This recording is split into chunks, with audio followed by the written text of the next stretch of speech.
back to Sligo GAA social channels. Be sure and follow us to stay up to date with all things Sligo GAA. Today we're delighted to be joined by Touhy from Shamrock Gaels to continue our Leading Ladies in Sligo GAA series. So welcome, Michelle. How's it going? Thanks, Alana. Thank you. And so to start off then, what is your role involved in Shamrock Gaels on a day-to-day basis?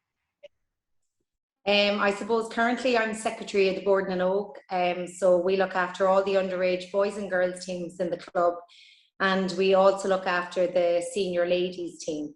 So it's busy now these few weeks, but yeah, as well I'm also a coach, so I coach at under 10, I help at under 6, and yeah, that's kind of my main roles at the moment.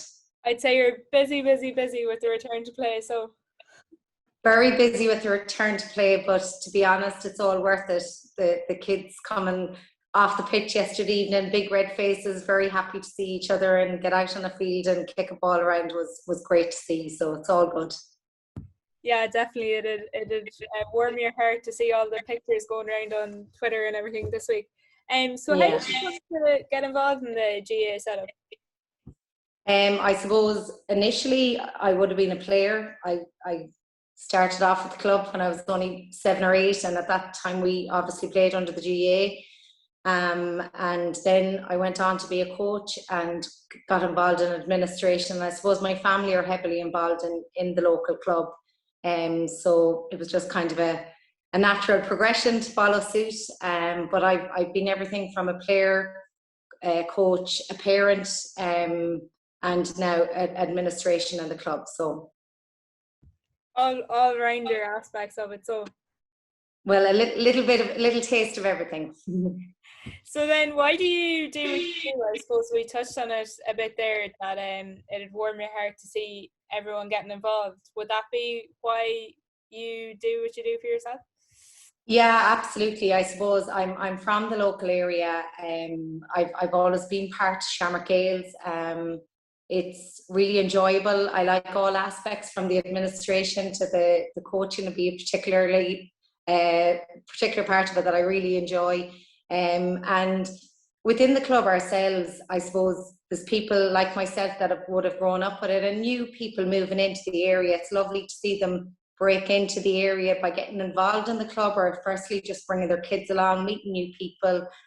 And within ourselves in the club, we would have kind of changed our logo a couple of years ago, and our club motto is our community, our family, our club. And I think that probably, takes in all aspects of the GAA and sums it up in a short motto, really, to be honest. So yeah, I enjoy it all. Most days. It sums it all up there perfectly, like you said, that motto there, that it is such about your community and everyone can get involved, I suppose. So on that then, would you say, I suppose this series kind of focuses on women in the GAA. Would you say what would be the best way to encourage more women into these positions in the GAA? I think that's improved over the years. I look at it's easy to say it's still not, there's not a gender balance there, but I think there's loads of aspects that people can get involved in. You don't have to know stuff about football to get involved in the GAA. You can just come along. There's loads of administrative roles. We've COVID supervisors now. There's people to give a hand cleaning up. There's lots of different roles, big and small, to get involved in. And it's not to be put off by thinking, oh gosh, if I commit to this now, it's a lovely way to meet people. Another thing that we took on as a club is the Healthy Club initiative we're involved in. And I think that's also a super way to get people involved. Like, there was a lot of off-field activities run by the healthy clubs in the last year. From, we done a big fundraiser for the 5K day. We, in memory of one of our club members, John Lyons, who sadly passed away last year. And as well as that, they got social rounders up and running last year, which was a huge success. There in February, they ran a challenge against the ladies and the men in the club of, getting kilometres up on Strava that we've done over a 3-week period. So it's not just all about the Gaelic, or, we don't do hurling in the club ourselves, but it's not just all about the on-field activity. And I think you know, in time, more people will get involved in other aspects that it offers. Absolutely, and as you say, the engagement that you did get on, especially the John Lyons fundraiser and the other running initiatives were fantastic, and it was brilliant to see. I suppose COVID kind of brought out the best of the GAA in one aspect, because it showed it goes beyond the pitch, as you say. But if you could change one thing then about the organisation on the opposite side of the scale, I suppose, going into the future, what would that be for you? I think more initiatives like the Healthy Clubs would be brilliant. I think the Healthy Club has been a roaring success. Like we did that a challenge. We ended up at the end of the challenge doing like a litter pick in our area around our 5K. Like there's so many other aspects of the community. COVID, as you said, has brought out a huge another side of the GAA that maybe we didn't know existed. We got more into the community from COVID response teams. A lot of our club members would have got involved in that last year within our locality. And as well, for somebody that's not involved in the GAA, they find it really difficult to understand that the GAA and the LGFA are ultimately separate associations. So I think we're lucky in our club. We, you know, boys, girls, they pay the same registration. We're all under the one umbrella.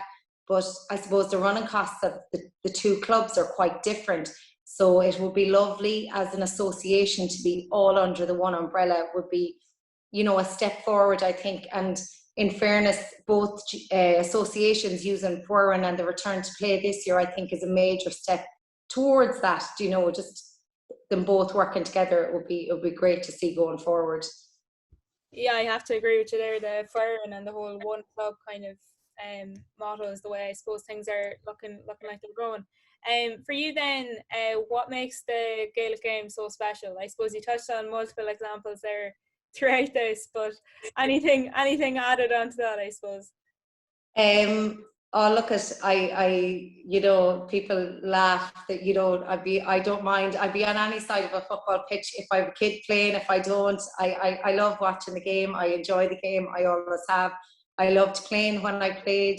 We have the mothers and others in our club. I enjoy that bit of fun. But I love being part of it and part of the community and just encouraging more people. And I suppose for people moving into an area, what I would say to you is just find out what the local GAA club is in your area.